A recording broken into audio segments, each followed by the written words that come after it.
Alan McFarlane, welcome back to Thinking Class. Thanks so much for joining me again.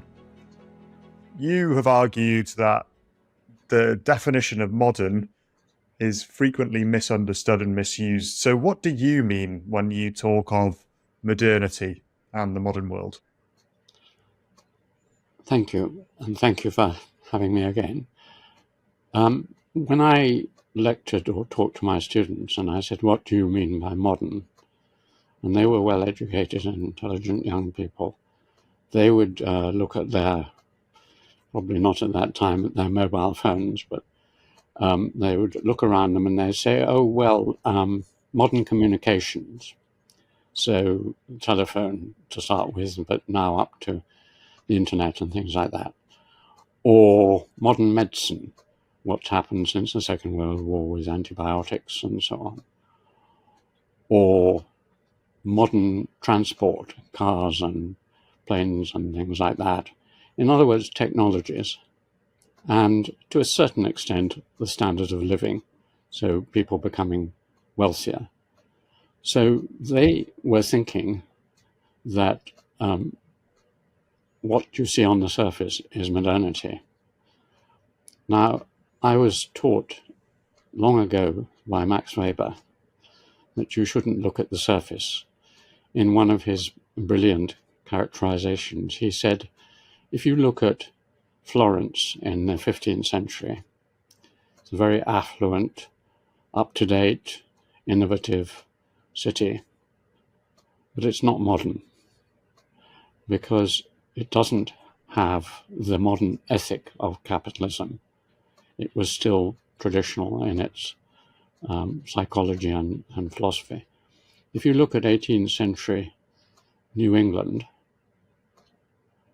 there you will find people who are thinking in a modern way, even though they are living in rural parts of New England.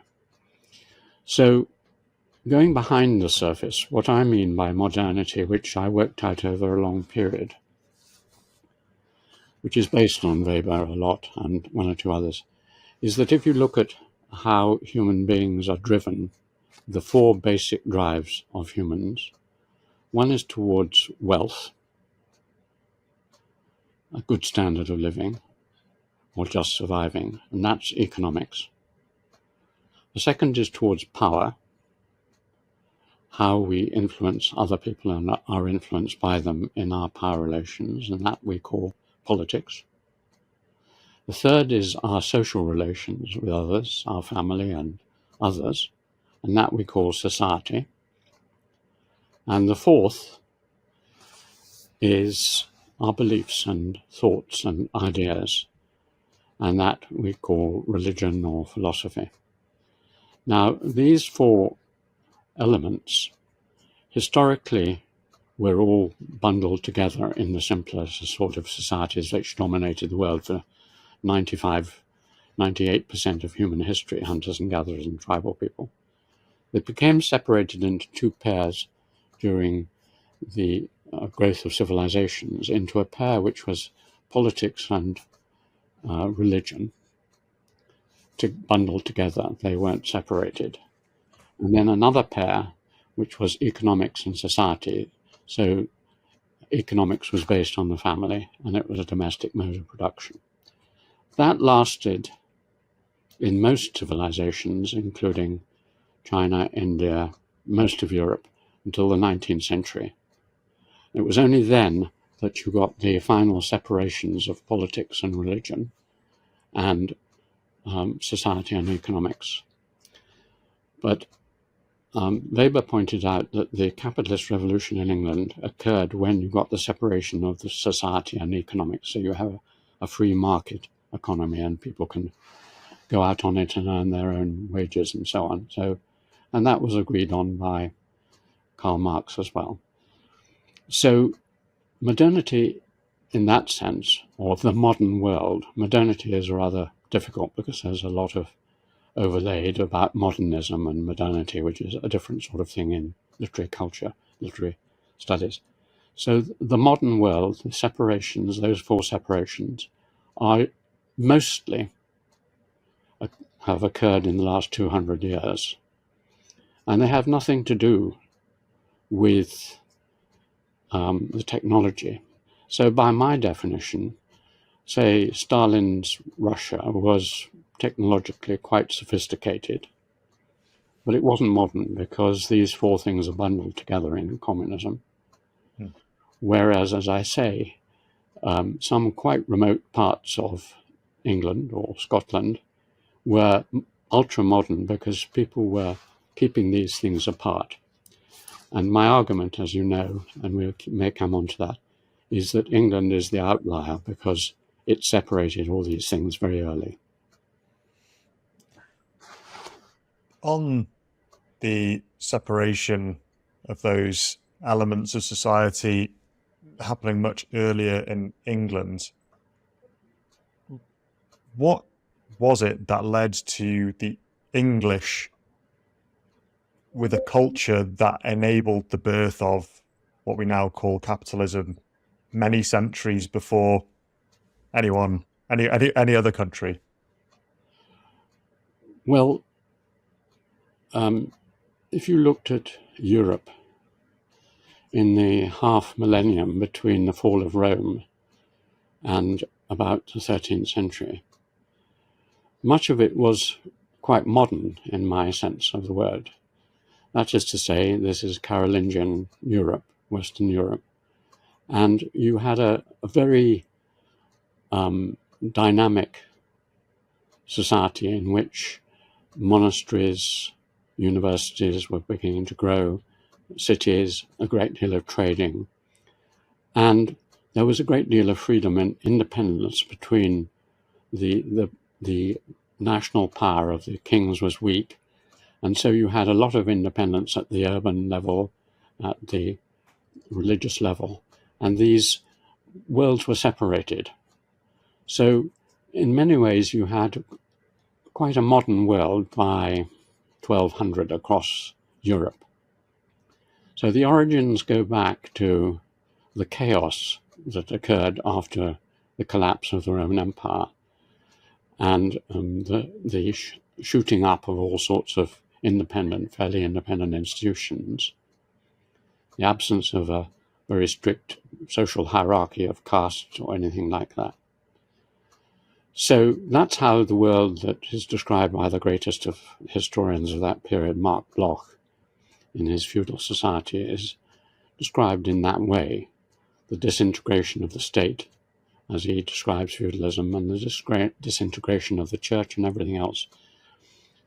What happened was that after about 1200, England remained modern.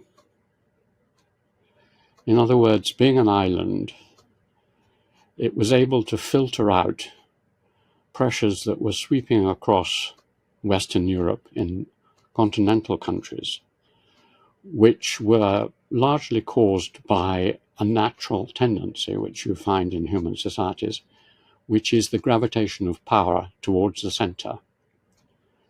And this was exacerbated by the fact that these small nation states were in a constant state of competition and war. And in that situation, a ruler was in a prime position because the ruler of what would be France or Spain or anywhere else, would say to their nobility, if you don't do what I say and obey me and accept my increasing authority, I will throw you to the wolves. In other words, the Italians or whichever power is on our neighbors.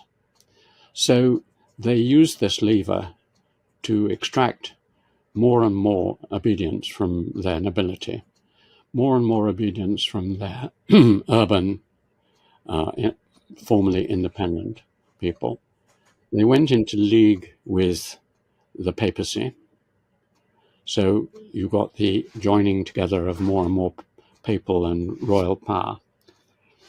And so gradually, and especially using a new tool, which was the revival of Roman law. Now, very late Roman law, Justinian law of the 6th century, was very, very dictatorial. It put the king above the law. It put the nobles in a very powerful position. It was a very hierarchical, caste-like system, and suitable for a late imperial power. And this Roman law had died out, but it was revived, particularly firstly in Bologna and then in other European universities. And it's called the reception of Roman law. It spread across the continent between the 12th, 13th century and the 15th century. And it buffered and supported the central government. So by the 16th, 17th century, you had got a huge divergence. You got an island of law in England, the common law, which had been preserved, with a balanced constitution, the king under the law, etc., a powerful middle class in their cities and urban areas. But everywhere else had moved towards authoritarian, centralized systems. So England, all of Europe, to a certain extent, was modern, but England remained so, and the rest gave up. As you were talking about two strands of what made England different, firstly, the nature of the economic relations within the country, which we spoke about last time, this notion of almost regardless of class, everyone was trading parcels of land and moving around the country away from the place that they were born and raised. It didn't seem to have any particular attachment to the things that they owned, and it wasn't a feudal society in the same way as you found on the continent. And then also talking about the differences in the legal systems, the common law legal system in England and then the United Kingdom more broadly, that didn't exist on the continent. Is, as someone who has followed quite a familiar arc for young people, I suppose, is that as you know through our email exchange, I left school early, but I don't think this was down what was it was down to. But I started to read a whole bunch of books to try and educate myself, and some of those earlier books tended to come with a Marxian bent, you know, Che Guevara's diaries, lots of Noam Chomsky. There was a heavy dose of socialism, and I'm sure you as a university professor know that is quite a common arc for students to go through as well. And so then a lot of my views on the world became inflected by the social history that Karl Marx very much popularized, the notion that just before the Industrial Revolution, we had a patriarchal, familial, community ownership, feudal society, or at least something where things were held more in common, I think is probably more true to say.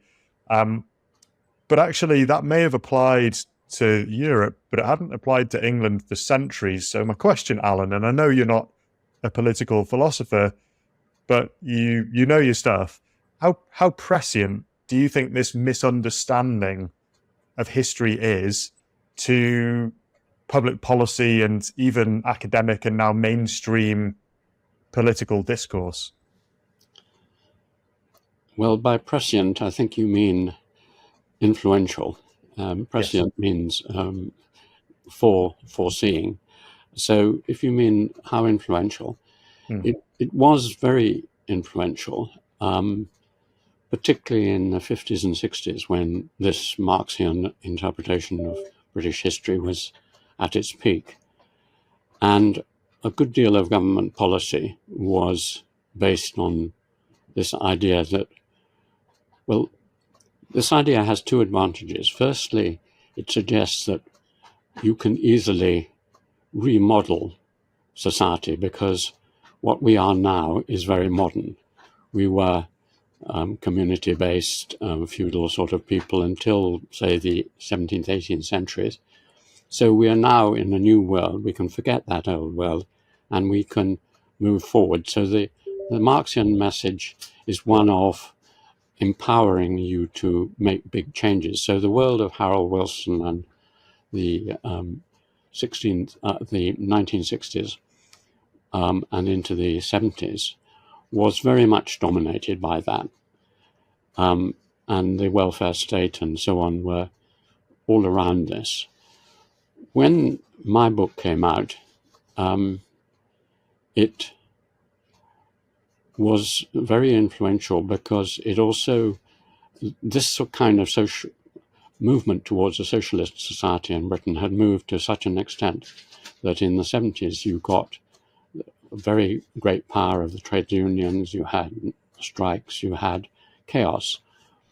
And Thatcher was a symptom and a reflection of a change of mood. And Thatcher herself was a fan of mine. That's to say, her advisor, particularly Sir Keith Joseph, got all his Treasury ministers to read my book. Her advisors like William Waldegrave and others were great fans of the book because they suggested two things. One was that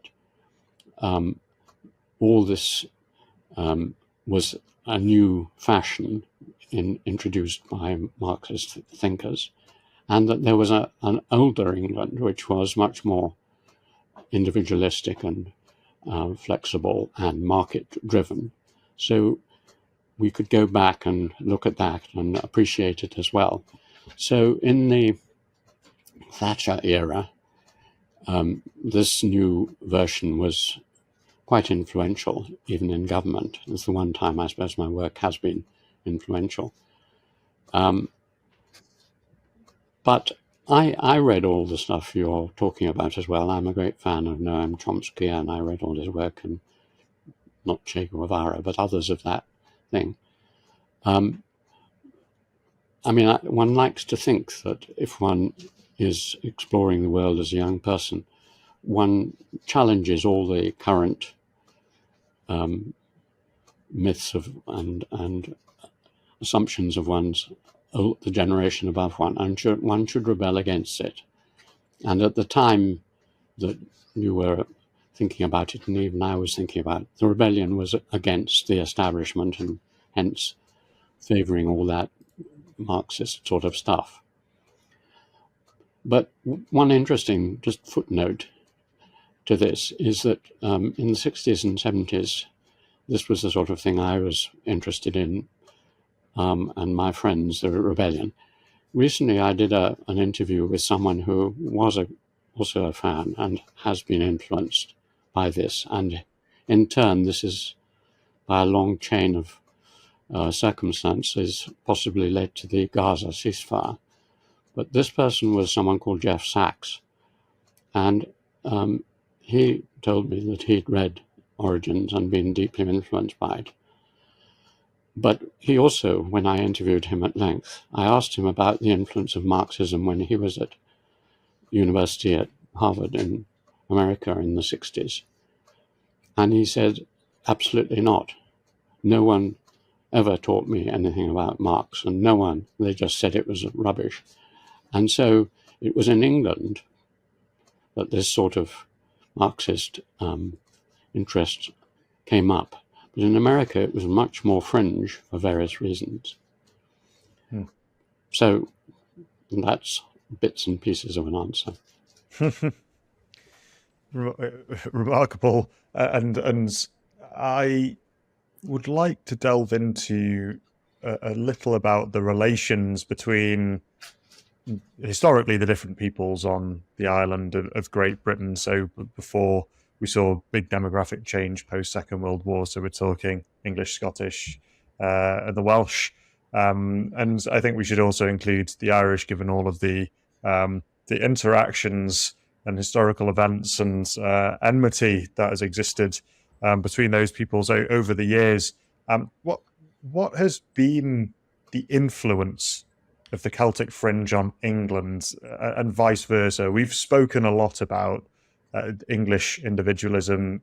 We've spoken about in the previous episode how this is something that spread across the world with the Britain heading over to the Americas and Australasia and beyond.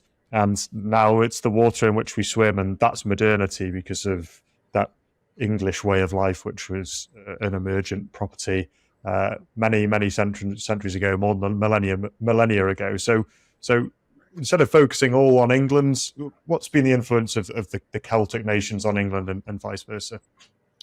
Well, just to declare an interest, my name is Alan Donald James McFarlane, and I'm 5/8 by ancestry Scottish through my parents. I'm also about quite a lot Welsh. Two of my families are from Wales.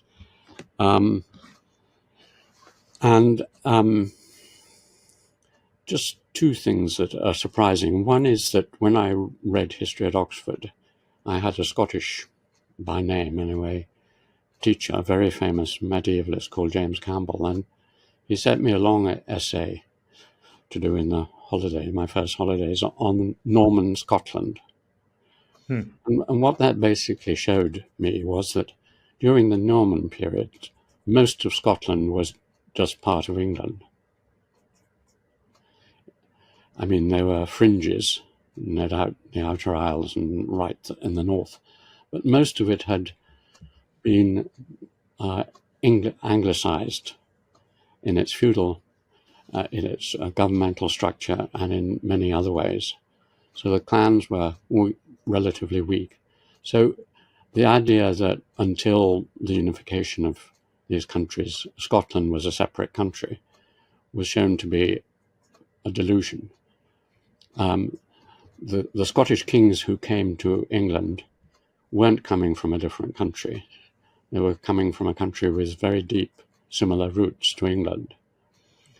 And the second part of that is that Scotland is two countries. The Highland Celtic Catholic Scotland of my ancestors, to a certain extent, and the Scotland, which is the wealthy part, the lowlands, is another Scotland. The lowlands are absolutely hardly different at all, and that's why the writings of people like Adam Smith from that area chime in so beautifully with English thought and so on. So you have to get the Highland line, which is in the middle of Scotland, and talk about these separately. My ancestors were on the west coast and now are still in the Outer Isles, but they thought in a different way. So the English very early, and they did the same in Wales. Wales from very early on was influenced by England and was united very early. So the English have had a huge and immense effect on the Celtic fringe. There's no doubt about that from very early on. In terms of the other way around, the whole Celtic world, the Gaelic language, the kinship system, everything about the Celts is very different from the Anglo-Saxons. And so that admixture of a much more poetic, spiritual, filled with myths and legends and a very different aesthetic and intellectual world has had, through Scottish writings and Scottish artists and others, and also Welsh and Irish, a huge effect on England. I mean, it's many of the greatest of our writers. My favourite poet of the 20th century, W.B. Yeats, for example, and others are from the Celtic fringe, and they carry across that deeper interest in a less practical world. The English are very plodding, down-to-earth, practical, money-seeking, nation of shopkeepers kind of people. These mystical kind of second sight, Scottish, away with the fairies sort of people are a very useful counterbalance. And, of course, their effect not only on England but on the British Empire is out of proportion to their size, because most, well, I don't know if it's most, but many of the early settlers, or rather colonialists, like my father and his family in India, were from Scotland. They went, this is for obvious reasons, which is Scotland is so poor. Once you get into the Highlands, there's nothing for anyone to do. It only needs one person to look after a herd of sheep. What are the other sons going to do? One might go into the ministry, but if you have one out looking after the sheep and one in the ministry, what are the rest going to do? They're going to go to India, Burma, China, wherever, and make the British Empire. So many of the great imperialists were Scottish, and many of those who set up the firms, like Jardine Matheson in Hong Kong and so on, Scottish. So it's had a huge kind of rebounding effect, because these Scotsmen, Irishmen, and in America, Welshmen, like my ancestors who went to Jamaica, they shaped the British Empire, and the British Empire shaped England. You yourself are a child of empire. You're born in India, and you've written about your schooling in Britain, how you came back, and you spoke about how there was a real sense of Anglo identity or British identity that was felt across the empire. Everyone felt part of something. Britain was home even when they weren't there. And there's a passage in your book, which is the collection of essays, The Invention of the Modern World, where you talk about how the boarding school inculcated a kind of nationalism, and I'm using that word not in a kind of blood and thunder, blood and soil sense. You spoke about how you were marinated in literature, songs, rituals, religion, rank. The national character was brought through. I think the words you used, that there was an ancient and powerful myth of unity. And it made me think a little bit about a film I saw, which is set indeed at the university in which you made your name at, University of Cambridge, the Chariots of Fire, about Eric Liddell and Howard Abrams. And Howard Abrams was Jewish, his father was Lithuanian, and he went to Cambridge. And there's a scene in the film where there are some Cambridge dons, and they say that their job is not just to teach them whatever they're there to be taught. Their job is to teach them to be Englishmen. And I suppose my question is that we live in post-Second World War world focused on multiculturalism. It is not really any sense of unity. If anyone talks about how there was once a unity, it is dismissed as fairy tales, or that it's corrosive in some way. And my question is, should we still have space for this kind of myth-making within the formation of the people of Britain? Well, it's a complex question. I'm not sure I'll answer it absolutely directly. The early characterization you made, which made 2 points. One is that the English were peculiar in their empire, in that, unlike other empires in Europe, they always, my father who went to India and others, and my grandparents and great-grandparents, they always thought of England as home. Whereas in the Spanish, Portuguese, French and other empires, many of those who went stayed and settled, married local women and the rest of it. So, but it's very clear from the letters and so on that I've edited with, or my wife Sarah's edited, that they always thought, they were always waiting to go home, and home was England, and they famously set up home wherever they were. So if they were in Upper Burma, like my great-grandfather, they did plays and wrote poetry and dreamed about home all the time.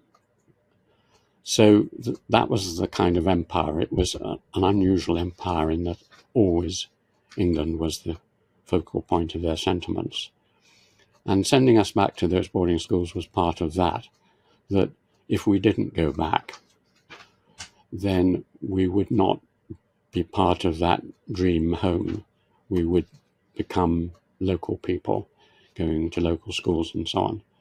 So whereas the French and others educated their children in the empire, we were sent home to these boarding schools. And the boarding schools would teach us a very complicated thing, because as David Hume pointed out, if there is any kind of national characteristic of the British, it's that they don't have a national characteristic. We don't have a national character. The feeble attempts of governments to sit down immigrants and tell them what they should be if they are British, are laughable. They should learn a bit of Shakespeare, or learn to like fish and chips or something. I mean, how do you define the 20 characteristics of being British? So it's a very difficult job for the schools. So what they taught us basically was class, that we were upper middle class. They taught us humour. They taught us something of the history of our country and something of the history of our literature. They taught us the importance of games, not taking anything too seriously, of fairness, of justice, of treating people civilly and with respect. So they taught us values, and they taught us some stories about our past. And all of that would then make us into professional Englishmen, wherever we were, whether we were in the empire or at home. So that was the role both of the schools, and the schools were just a continuation of Chariots of Fire. From the age of 8, I was basically being trained to run around Trinity Great Court and become a long-distance runner or whatever it was. It's a seamless web from then on. And the final coating on the cake of Englishness was Cambridge or Oxford or whatever it was. But one way that I've learnt recently, I've been thinking a lot about this, about how this multicultural world we have in Britain and elsewhere deals with these problems, may be of interest to your viewers, though I've only just beginning to write it down and so on. Basically, when talking particularly to many young students from other countries, and they ask me how can they resolve the fact that they are in England, they've been in England for some time at English schools, yet they're Chinese or Japanese or whatever it is. What are they? And I say to them, well, think of it at 3 levels. The top level is summarized in the famous Roman saying, when in Rome, do as the Romans do. You have to learn the cultural rules. If you're in Rome, or if you're in China, or if you're in England, there are many cultural rules you must learn: which side of the road to walk on, how to greet someone, whether you kiss them or shake hands or whatever. There are hundreds of little signifiers which you've got to learn as cultural rules. Once you've mastered those, and the English sense of humour and so on, you are culturally English. But of course, you are also culturally Chinese or whatever. They are a set of, it's like learning the piano, learning to play tennis. You learn the rules of the game, and you play the game when you're in that country, and you play another game. So that's easy. The second level is your identity. And your identity is what you say when you answer the question, who are you? When we go on taxi trips, which we do frequently, most of the taxi drivers in Cambridge are from Eastern Europe or the subcontinent or somewhere like that. And so we get into conversation. We say, where are you from? And they say, well, I've been in England for 20 years, but I'm from Bulgaria or Pakistan or something. And then if we ask them, I say, you feel English? And they say, no, of course, I was born and brought up in Pakistan. I'm Pakistani, but I live here and I play the game. They don't put in those words. But my family are there and I may go back and retire there. So your identity is often very different from the cultural rules. But an interesting thing I've learnt recently is that you can have multiple identities. I'll give you a nice example from a very dear young friend of mine who's 10 years old and who was born in England. He's Chinese. He was born in England and he's lived in England all his life and he's in an English boarding school. And so when I say to him, we'll call him Jay, are you English? And he pauses for a minute and he says yes, though his parents teach him Chinese and the rest of it. But when we get on the plane to China together and they start serving us delicious Chinese food and the waitresses are beautiful young Chinese air hostesses and the music is Chinese and so on, I say to Jay, what are you? And he said, Chinese, of course. And when he's in China, he's Chinese. So he has split identities, multiple identities. The third level, which has interested me recently, is personality and character. And to give you an example, the people I worked with in the mountains of the Himalayas migrated down into the cities of India and Hong Kong and came to Britain. And they're now in the second and third generation in North London, for example.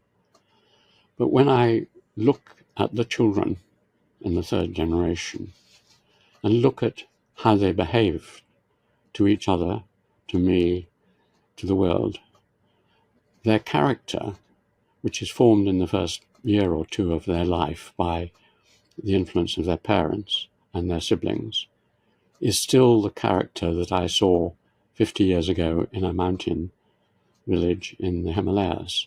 In other words, they are respectful of old age, they're very truthful, they're very optimistic, they're gentle, they're very sensitive.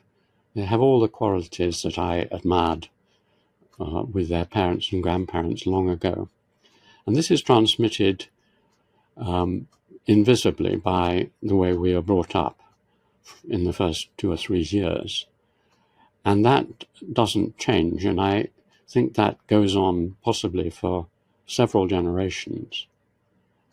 And I think if you did an investigation of people in Britain who are second, third, fourth generation from all over the world and looked at actually how they're behaving with each other and with their parents and so on, you'd find that.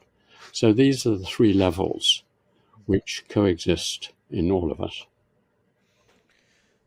It's fascinating. It's a question that is asked, I think, much more frequently these days with, as we referred to earlier, a big demographic shift having taken place in the country, continues to take place. I think something like 4.2 million people net having arrived in the last 5 years from all over the world. And there have been all sorts of studies done on the notion of integration or the long tail of culture. And there was an excellent work by Paul Collier called Exodus. You may have read it, where he spoke about how the bigger the numbers of a certain people from a certain place, typically grouped into a diaspora, and then at that point there's not really any meaningful integration as such, because culturally you can remain the same. It's back to that point. do you play the rules of the game? Are you doing as the Romans do? And what you mentioned there is people end up living as they were brought up in those first few years of their lives. And I suppose you've got whole generations that will continue ultimately to live in accordance with the mores of their ancestral homeland. It's not true of everyone, of course. And I'd quite like to know your thoughts on this, Alan. So it wasn't that long ago that I read Samuel P. Huntington's Clash of Civilizations, but depending on who it is you speak to about the future of a multi-ethnic, a multicultural society, determines the kind of answer you get. But there's a passage which Huntington, I think, is quoted on all of the time, where he says, "It is my hypothesis that the fundamental source of conflict in this new world will not be primarily ideological or primarily economic. The great divisions among humankind and the dominating source of conflict will be cultural. Nation states will remain the most powerful actors in world affairs, but the principal conflicts of global politics will occur between nations and groups of different civilizations. The clash of civilizations will dominate global politics. The fault lines between civilizations will be the battle lines of the future." Well, perhaps we can see this on a geopolitical stage, but my question is if we have different civilizations living amongst each other within the confines of a single country, and back to that, is there a need to have a powerful and ancient myth of unity? What's your take on Clash of Civilizations theory, whether at geopolitical level or within a nation? Does it stand up as far as you're concerned? Well, those are separate questions, because most of it was about his particular take on that cultural clash, and then at the end you asked me what I thought of his theory. You want me to answer both or one or the other? Let's go with the first one. And sorry for confusing matters. Just to set Huntington in his context, Samuel P. Huntington is a war criminal. He's dead. He was a war criminal. He was behind the carpet bombing of Vietnam. He worked for the Pentagon, and he recommended that the people in the countryside should be driven out of the countryside by bombing them out if they wouldn't leave. That's the first part of his life. And the book after that book is the application of his theory of that we can't mix with other people. And he was the advocate of building a large wall, which Trump took up, which would keep out foreigners. I mean, it was a bit late because quite a lot of foreigners had already arrived in America by that time, including his ancestors, no doubt. So that's Huntington's message. I think his work is deeply, deeply harmful and unpleasant and misguided. And just to give you an example, I live in a small Fenland village, which until 10 years ago, you'd never or hardly ever see anyone from any other culture. They were all increasingly commuters from Cambridge, but they were all white, English sort of, British sort of people. During the last 10 years, perhaps, I don't know, 1 in 5 or 6 people you see now are from Africa, India, China, Japan, continent, whatever. And most of them are reverting to my idea. They're learning the cultural rules perfectly well. Join the cricket team if they teach their children cricket. They go to the local schools. They integrate and are doing useful work in the National Health Service or whatever it is. So they're perfectly good citizens of our village. But I suspect that in their home life, they carry across parts of their culture in the form of food and maybe their religion and so on and so on. But there's no clash. And that was one of the great features of the British Empire. By separating off the social rules, the economic and social and political rules, so that you had to pay your taxes and obey the law and so on, from your cultural life, what you believed and what you ate and what you wore, the British managed to run this multicultural, vast empire very mostly peacefully. So I don't see at all, when I go to Chinatown in London or parts of Cambridge, which now have lots of immigrants, Chinese and Indian, I sense no sense of antagonism or strain or whatever. When I look at the students in my college, perhaps half of whom now come from non-English backgrounds, if not more, they get on extremely well. When I look at my young friends, and this is an important point, we of my generation find all this possibly threatening and uncomfortable. Even the generation below me find this sudden change very disturbing or possibly disturbing. My grandchildren's generation, the 20s, don't even notice it.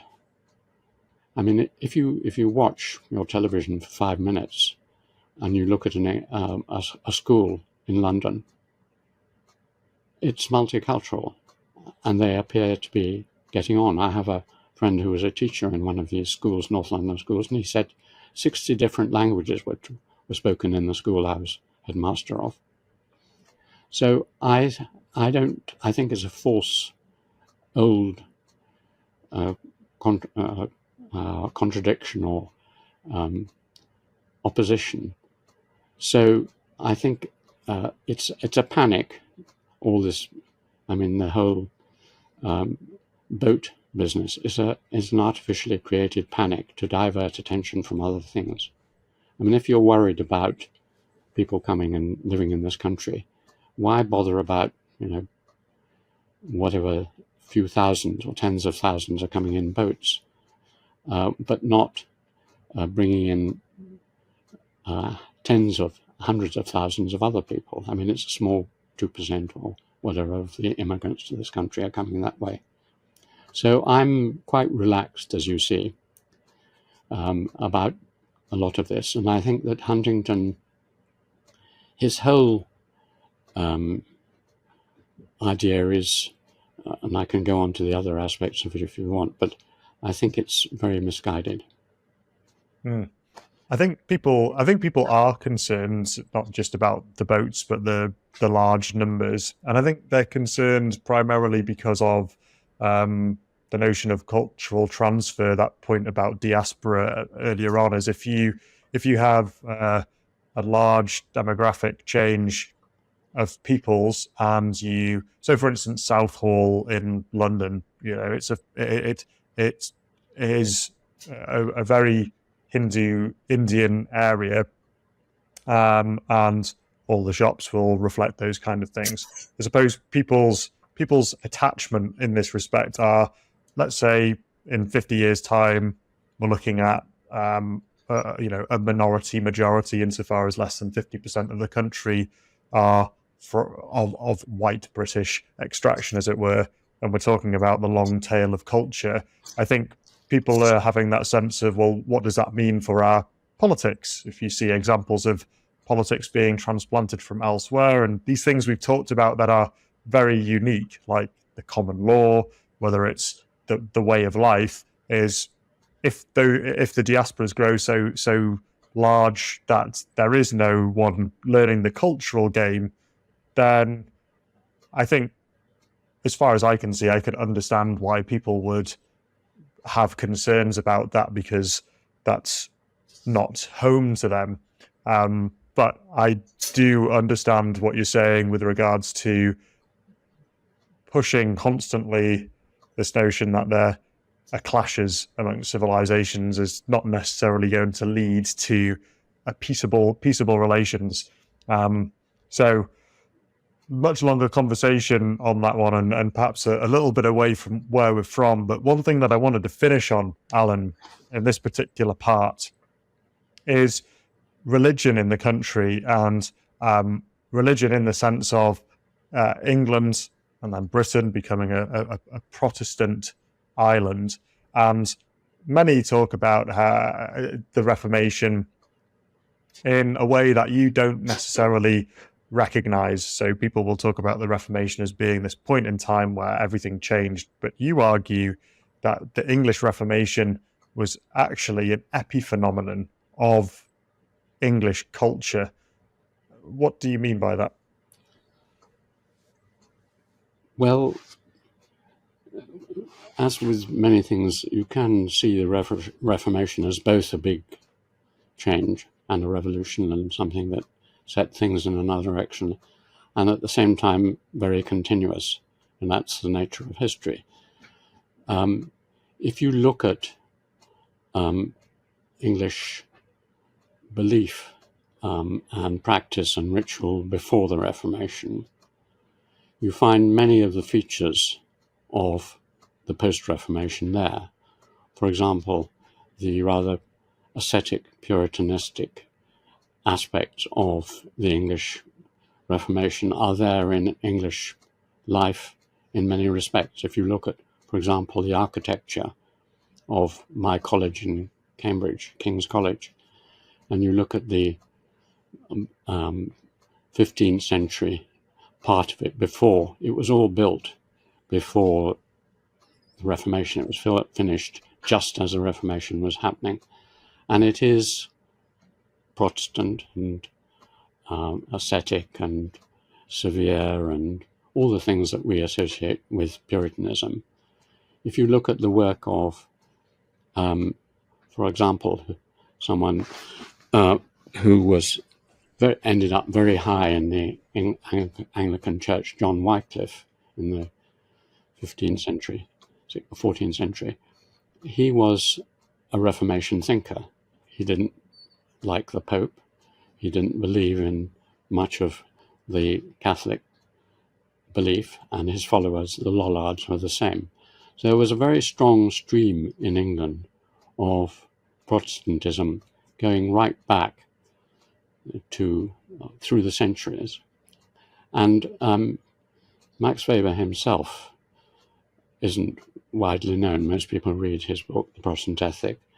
But if you look at his wider work on the religions of the West, he recognizes that there is this Protestant stream going back even into the early church.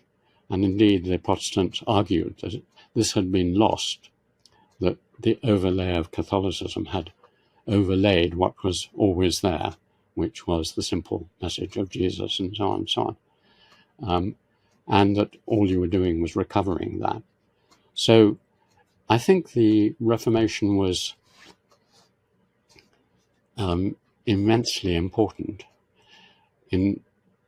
For example, if you hadn't had, and I've just written a piece on this, the Reformation started in my college in King's, in a pub on the edge of my college within it, called the White Hart. There's a blue plaque. If anyone visits Cambridge, they should look at the blue plaque, which says, this is where the Protestant Reformation, one of the places it started, and it started in an inn called the White Hart, where the great writers and translators of the Reformation, Whitgift and Aylmer and other people, congregated and discussed the new writings coming from Germany and translated them and then preached them and persuaded Henry VIII to go with it.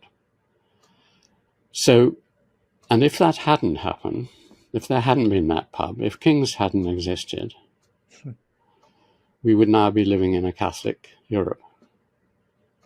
Because without the switch of Britain, the growing power, to Protestantism, it would have almost certainly been wiped out in the small pockets where it was beginning to flourish in northern Germany and Holland. And so that small accident of Anne Boleyn wanting to marry Anne Boleyn. So this is the beauty of history.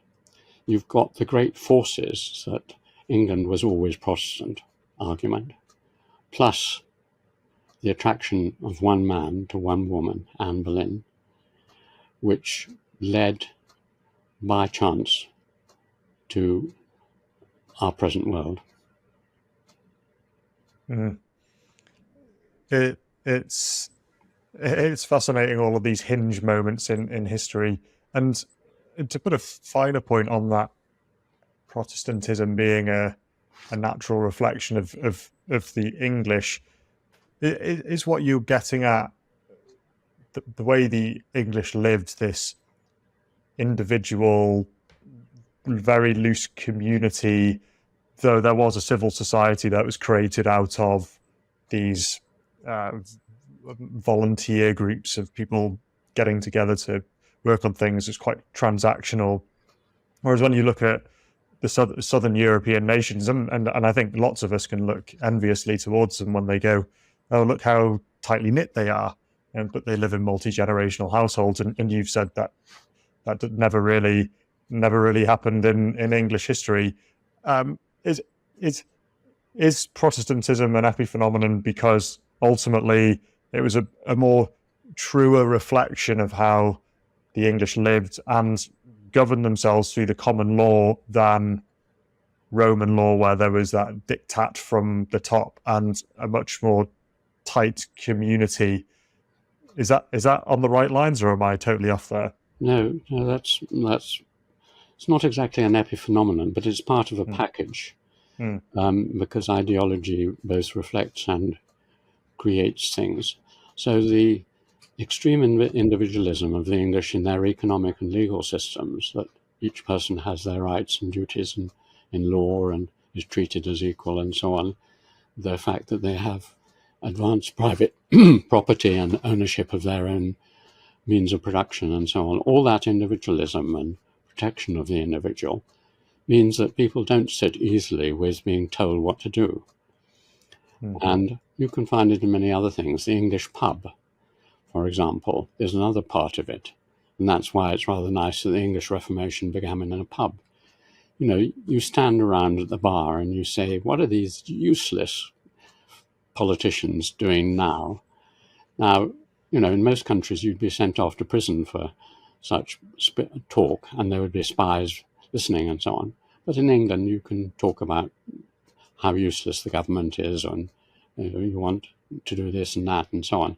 So it's all part of a fairly egalitarian, self-confident, well-educated, affluent sort of society, which goes back. And if you want to see it in action in a beautiful poetic form, read Chaucer's Canterbury Tales. I mean, these opinionated, bossy, tough, somewhat obscene characters who tell their tales are English. And they're, you know, the women are telling their tales, the men are telling their tales, the ordinary people, the knights and so on. And they all reflect great self-confidence, great private views about all sorts of things. And you wouldn't find something like the Canterbury Tales, I don't think, in any other culture at that time. Well, I'm going to draw it to a close there, Alan. There's going to be a part 2, and in that part 2, I'd like to delve a little bit more into your own personal view of religion, and also religion more broadly within Britain. But I'd also like to cover sexual relations, violence, and class relations. I think that will draw things together quite nicely in this exploration of the English and indeed the British. Alan, it's been an absolute pleasure to be able to pick your brains again, and I look forward to picking up the threads the next time we speak. Thank you. And if I can just end by saying that on high table at Oxford and Cambridge until recently, all the subjects you've mentioned are not to be talked about. Sex, religion, politics. No. So don't ask me at high table, okay?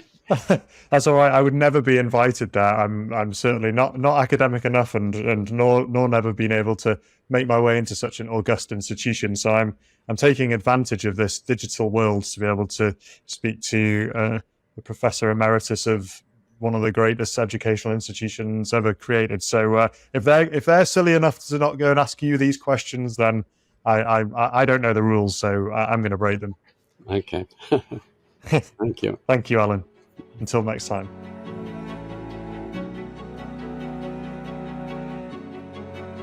To keep up to date with all that I am doing, please subscribe to the Thinking Class YouTube channel at Thinking Class and follow me on X at Thinking Classes. Thinking Class seeks to understand the civilizational issues we face and why what our leaders do in response matters. Here, I seek to explore the ideas, values, and culture that made our civilization, those that are unmaking it, and how leaders at our public and private institutions should respond. Engage with me on YouTube or X, or write to me at thinkingclasspod@gmail.com to tell me who you want me to speak to and what topics are important to you. I look forward to seeing you there and for joining me on this journey.